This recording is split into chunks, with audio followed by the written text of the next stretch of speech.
What's on y'all niggas' minds? Fight Club 25. We in here.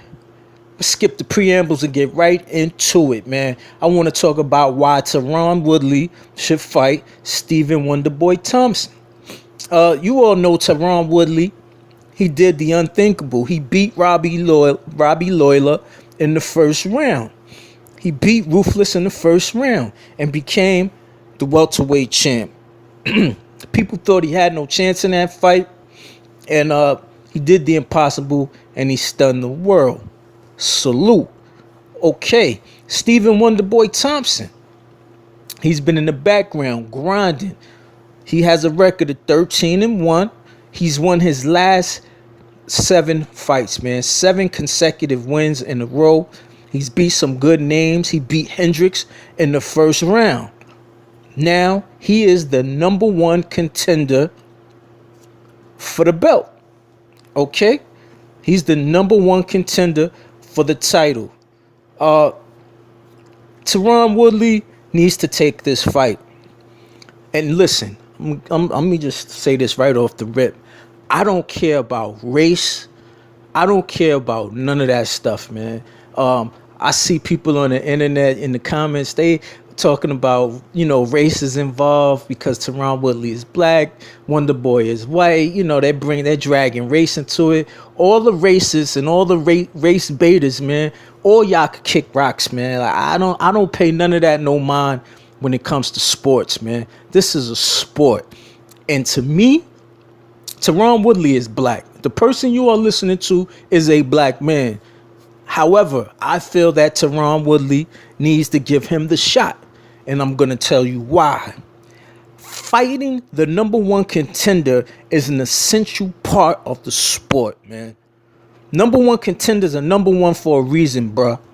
They are deemed the most worthy contender in the weight class. If this is constantly overlooked, it jeopardizes the legitimacy of the sport. That's why boxing is hurting. Boxing is in a disarray right now because champions, they get to avoid their mandatory title defenses, and the sanctioning bodies allow it. Well, they allow it for certain people. Certain people with big names, big money names, they'll let them get away with it, man. And I'm not even going to mention any fighters by names, but it's been happening. We all know who they are, those that watch boxing, and it's been hurting the sport for a long time.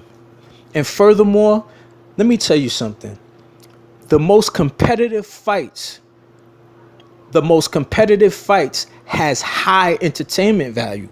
Tyron Woodley, he wants to fight St. Pierre. St. Pierre is halfway retired, bro. I know that, that's a big money fight. But at the same time, Stephen Wonderboy Thompson, he's been doing his thing. Tyron Woodley, you've been doing your thing. You was hungry, bruh. You went out there, you did what you had to do. You was hungry, and you got that title. Stephen Wonderboy Thompson, he's been grinding, and he's hungry, and he wants the shot. And you should give it to him, man, because if you're that dude, go in there, knock that out, and then do what you do. But I understand the mind of Tyron Woodley. Tyron Woodley feels like he's that dude right now, and he wants the maximum reward with minimal effort. I mean, that's just the way, man. That's the way of the hustler, man. I understand the hustler's mind. I understand the hustler's code. But at the same time, this is a sport, man. And if, like I said, if #1 contenders are overlooked in the UFC, if this becomes commonplace, the sport is in trouble, bro. The sport is in trouble. Just like boxing is in trouble, the UFC will be in trouble, man. And that's a bad thing, man. And that's a bad thing. That's why I feel Tyron Woodley should fight Stephen Wonderboy Thompson, man. Those is my thoughts. He also mentioned Nate Diaz. I wouldn't mind seeing Woodley fight Nate Diaz. Let Diaz do his thing with McGregor. You get your first title defense out the way and make that happen, bro. I would love to see that, man. Make the Wonderboy fight at Madison Square Garden, man. Right out here in New York, man. Right in my home, man. I'll be there for that. I'll cop a ticket for that. You know? But anyway, man, that's my thoughts on that, man. That's my thoughts on that. Why Tyron Woodley should fight Stephen Wonderboy Thompson, man. Subscribe to your boy, Fight Club 25. I'm out of here.